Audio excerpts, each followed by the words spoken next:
আকুদা ইত্যাদি সময় চলে গেল।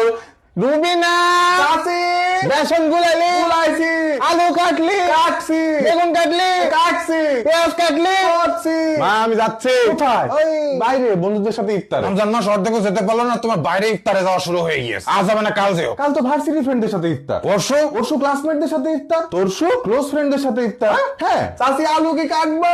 কম করে কাট।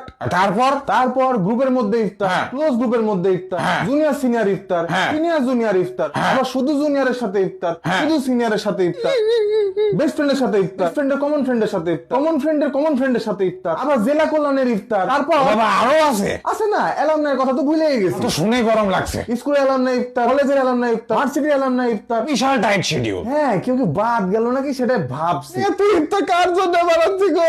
ও এলাকার বন্ধু বান্ধবের সাথে ইফতার, তোমার বৌমায়ের সাথে আবার একদিন ইফতার। বেসন কি গুলাবো? বেসন তো বারণ দে। আজ চাচি রোজার মাস। তুমি কি বাসায় ইফতার করবেই না? যা টাইট শিডিউল দেখছি, এই দিয়ে তো মনে হয় না 25 রোজার আগে তোমাদের সময় দিতে পারবো। ও তখন তো আবার যাবো শপিং এ। তো? তাও তো আবার মনে করো একদিনে হবে না, একদিন তোমার, একদিন আমার, একদিন আম্মার। যা অবস্থা দেখছি, দেখি চাঁদ রাতে তোমাদের সময় দিতে পারি কিনা। ও দরকার নাই, আহ। ওদের মসজিদে ইফতার করো। কোনো কথা? আর যদি বাইরে যাও আর বাসায় এসো না। মা ঘরে যা। চাচি বেগুন কি কাটবো? আমার কাট।